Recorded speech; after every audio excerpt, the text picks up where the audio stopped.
very funny. I met Garima at DevLearn last year, and she approached to us. She was the first person to approach to a stand, and she was very kind to us. And apparently, your senior instructional designer, I guess that he created a game, a two-person, like two-people game in Genially. It was wonderful when I heard that story, and I played the game. Like, oh my God, that's the first time I heard about Artha Learning, and I said I need to speak with that people. How they created this kind of game? It's incredible. Exactly. Yes, it was a multiplayer, two-player game, and most digital learning is, a uniplayer. You're just working with you and your computer. So yeah, this was something that we chose to do it in Genially. It was a lot of fun. Wow, it was wonderful. And actually, your demo or your session, the one that you showed at DevLearn, it was very cool as well. Like you won a prize, I guess. Yes, we did. Oh, congratulations. I'm so happy to have you here. And like some of our ambassadors say, like, you need to interview Garima Gupta. She has an amazing like insights and approach about the learning and development, how we are like the advances and and how we are evolving. So I would like to start with the same question, like how did your journey into the instructional design sector begin? Wow, very accidentally, Chrissy. Actually, very accidentally. It must have been written in the cards somewhere. I started off as a software engineer, actually, worked in the telecom software sector for a while, and then I took a sabbatical for a few years. So when it was time to come back and join the workforce, I thought, like, yeah, you know what? Life has given me a second chance. Let me get into something that I actually enjoy. And that wasn't coding. That was, I figured, teaching, because I really did like teaching and, working on learning. So I went into K to 12 education, and I was a teacher for a couple of years. And my God, I got a newfound appreciation for all the teachers out there. I like the patience they have is amazing. I did not have that patience. I figured I will not last as a teacher for too long, so I moved into Wow. adult learning. Yes. And so when I moved into adult learning and corporate L&D, from there, so it has been just, moved into e-learning and digital learning from there. And 7 years ago, started my own company. Wow, very interesting. I read in an article that they interviewed you that you help schools in India. Yes, we do. We, in fact, every year support 10 primary schools full administrative costs. So there are 300 students, more or less, every year that learn to read and write because of our work at Artha. I'm very proud of that. Wonderful, so inspirational. Like, if you look back over the past 5 years, what change have you observed in the learning and development industry? Ooh. We as an industry are actually somewhat slower than others to pick up new tools and techniques. Um, Changes slow to come to education, but I think in the past 5 years that has significantly changed. Partly because of COVID, and then I think popularity of short form digital content, and now in the last 2 years, AI. So all these things have been egging the practitioners to get out of their comfort zone, do more things, do bigger things, be a little more ambitious with what we build. Um, and specifically, I think the biggest change that we are seeing with our clients and with our own projects is that people aren't thinking tool first. They think experience first. It doesn't matter what you are building it in. There is more willingness to achieve the final outcome, regardless of this tool or that tool. So there is way more openness for fun and new ideas. Um, we've created courses with escape rooms, 3D models, AI integrations, unique and personality rich avatars. Like they're just the variety of work is so much fun. And I think people are more receptive to the fun now in the last few years. Totally. And I think that right now everyone is like more interested in learn new tools. Like Yeah. everything is happening so fast. Like the same tools I don't know, that they launched last year, like AI is not the same 3 months after. Yeah. Totally. So I think we are opening our eyes to new and better ways of doing things than how they have been done And forever. the adoption is faster as well. The Yes, adoption of these exactly. systems. Adoption is faster, totally. And I mean, I guess that's partly survival strategy right now. You Yeah, have to adopt. that's true. Like, what do you think about integrating interactive and animated elements in your branching scenarios courses? I'm asking you this because you know that Genially is very interactive and animated, and I have seen your work before, and I have seen how people they usually actually ask you about the interactive elements. When is the right time to integrate these interactive elements? Some people they believe that even if they don't have too much experience, that they should start like with interactive or animated elements or even gamification, and they let this strategy design apart.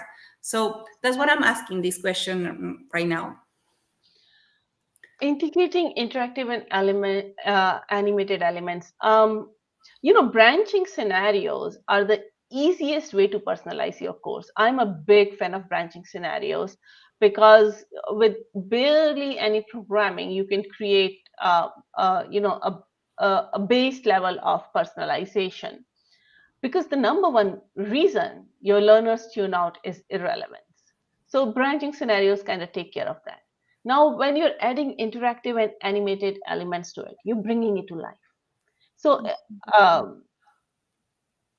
the thing with online learning is that we have no control over the environment where the learner is, right? They might have 5 tabs open. They might be looking at their email while doing the course. It is a fight for their attention. So yes, interactivity and animation helps, but it only helps as long as it is relevant, as long as it makes sense in the Yeah. context of your content, right? Now, we've worked with Genially as well, and its ability to create branching paths and meaningful interactions is a huge plus, especially because you can do that so much more easily and sort of out of the box. And we found that especially when we're working with subject matter experts who are unfamiliar with more complex tools, or they want to, do some things hands-on, it becomes a humongous time saver.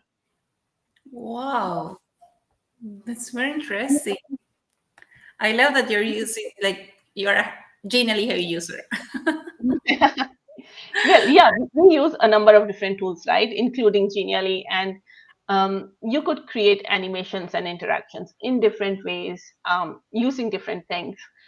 I guess the biggest takeaway for me and what I train my instructional designers on is to just find opportunities for interactions and animations because they take the boring out of the learning, but be very mindful that these are not frivolous interactions. They are not just there so that you're adding to more clicks for your learners, that you're actually adding meaning to the content. In That you fact, have I'll to give you work. an interesting tidbit here. The Our company is called Artha, which is actually a Sanskrit word for meaning. So that is Wow, always, wow, I didn't know that. yeah. So it's always an underlying factor in whatever we do, and I think it's an important thing for all aspiring and current learning designers to keep that in mind. Is whatever you're doing has to be meaningful. That's the difference between us and That's marketing. it. Like, do not miss or do not, yeah, do not miss the purpose. Yes, do not miss the purpose. Absolutely. Wow. Yeah, that's true. And speaking about Genially and interactivity, what's your favorite Genially feature and use case? Hmm. So for this, I actually went back to the team because they are the one who use Genially quite a bit. Definitely, the first thing that comes to my mind is the templates that you guys have. They Oh, significantly reduce the development time, right? And I love to use, especially in higher ed cases where um, typically we are working with facilitators, instructors, professors, right? And they need to have a continuous hand in development later. They want to be able to update this content easily, and they find Genially to be very helpful there. One specific feature that our team really likes is the go back action where you could select the page you want the user to go to, Yeah. because this allows for really creative ways to offer feedback, right, to the learners.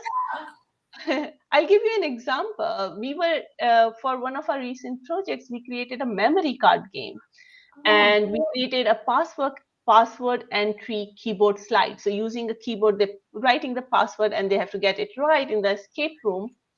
And any incorrect choice that they do, it does not just reveal correct options, but we actually provide a way to learner to go back using your go back feature and then try again.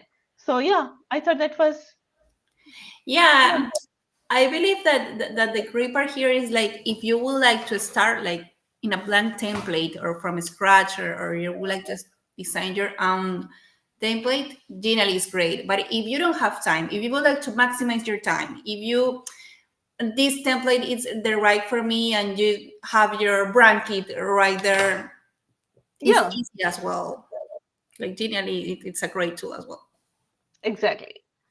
Wonderful. So in your experience, the design process, what challenge do you encounter these days when designing training courses? Like you're Hmm. creating, you met a client and you want to solve this problem. These days, with all the tools that you have, with AI, with this world of multiple choices, what challenge do you encounter? Well, I tell you the biggest thing that I see, and that's probably specific to my role, but that's what I see, is that the requested solution or the solution that our client has imagined is sometimes not the right choice for the actual training need they have, right? So they'll come up with the solution, but as we discuss this a little more, as we dig a little deeper, we find that perhaps there is a better solution. So I always suggest people to stay with the problem a little longer. Just stay with the problem. Don't rush to a solution and kind of figure that out a little bit. Let them think. And yes, yes, exactly. In fact, for most of our projects, we end up making multiple assets for our clients as we work with them, because learning is not a one and done activity. It's not like, oh, I've created this course and people will go through this course and they will, and my learning outcome will be there and it will be achieved. So creating a whole learning path perhaps is a better solution in some cases. In some cases, something else is. So just spending more time on problem definition. Why do I need this asset? What is the final performance objective that I'm looking for? um, I think that's the very starting piece. It's setting the right direction. um, that is very, very important. Wonderful. So the the learners need to be uh like things has to be more complex. Like they need to learn from not be easy right away. um, Not really learners. The learning designers need to stay with the problem a little longer. The problem is Oh, what the creator. Okay. solution to build, right? So let's say somebody comes to me, a client, and says, "Hey, Garima, we want this training on workplace safety, right? And we want you to build a 30-minute course." And so we stay with that problem a little bit. It's like, tell me about why you need this course. Tell me what solution you have right now. Tell me why is that not working, right? What is happening? And as you sort of uncover and peel those layers of the onion, you come to the right solution, which will typically involve some sort of content delivery mechanism, a course maybe, and then other items supporting that pre-work, post-work, job aids, videos, um, or it could just be those. So I'm just saying, as you figure out what solution you need for your problem, yeah, you want to think a little bit more about it, um, and then start building it. Don't jump to development. Wonderful. And how do you start your design process? Well, that's sort of connects with what I just mentioned is, spending more time at the front end, at the start. Understanding. So we start our design process with a ton of analysis, especially in a full end-to-end project. Sometimes we'll do just you know, either just consulting or just instructional design or just development, which is different. But when we're doing the whole project start to end, we'll start with discovery calls. We'll call our sponsor, and we'll interview the learners. We'll do focus groups. We'll talk to stakeholders. We will go through every single piece Wow. of content. We'll do context analysis. And I think these early steps, they become essential for a well fit solution. So we do spend a lot of time in the early design process. And then we spend a lot of time also on the early deliverables. So for us, the early deliverables are an architecture document. So that's a high level, what are we going to do? And a prototype. So a little bit of snippet of how this is going to look like, right? At this stage, the project is like kind of just started, right? This is the first part of the project. At this point of time, I already know how the project is going to end. It is just a matter of time. It is just a matter of building out because the planning has been so thorough. Wonderful. That's very interesting. Thank you very much for that. Like, any advice for future instructional designers or transitioning teachers who would like to Mm, start in the instructional design industry? what would be my advice? Well, if you're starting off into instructional design, if you're planning to make this a career, and I don't know, I may be a little biased, it's a beautiful place to be in. I enjoy my work every day, and I know not everybody can say that. So I feel very, very fortunate. And I think instructional design is a field where more than usual, you will find people are here for passion and they love it. So, anyways, talking of advice, um, I would say, you're getting into the field of learning as a career, be prepared to be a lifelong learner. Nobody knows it all, nobody can know it all, but the more you know, the better. So you want to follow experts, you want to watch webinars, you want to attend conferences if you can, read books, See what is because happening. sorry. See what is happening. Like, Yes, yes, be in the know, because you know what, technology is moving fast and it is freaking out a lot of people.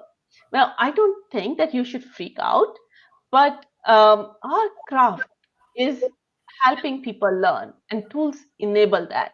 So learning tools is essential, although it is just one half of the craft, because the other half is very human, very understanding, the analysis piece, right? The finding the right solution for the right problem piece. But learning the core tools is important, staying in the know is important. I would suggest, if you're just starting out, absolutely familiarize yourself with no code tools such as Genially, because that will help you with other software as well. Not making a picture, but it's just a fact, right? The better you know a tool, the more equipped you are to better use it. Um, yeah. wow, that's one of the best advice that I have heard. Like, very honest. Well, What would you like to ask to our next guest? Let's ooh. propose a question. Absolutely, I'm happy to. One thing that's on top of our mind nowadays is accessibility. Every month we pick up a topic and we do a deep dive on it. Our newsletter covers all our deep dives around that topic. We've talked about things like gamification and assessments and AI. And currently, we're thinking about accessibility. So, what I would love to hear from your next guest is just how do they ensure that all their digital products are as accessible as possible? That they are following all the guidelines, and how are they testing their products for accessibility? This is a good one. A good one. And I will let him know that he has to be prepared for one of the questions that you just proposed. I'll be tuned in to hear the answer. I will let you know. Thank you so much, Garima, for accepting this invite, for sharing your experience with us, with our Genially community, and of course for saying so beautiful things about Genially.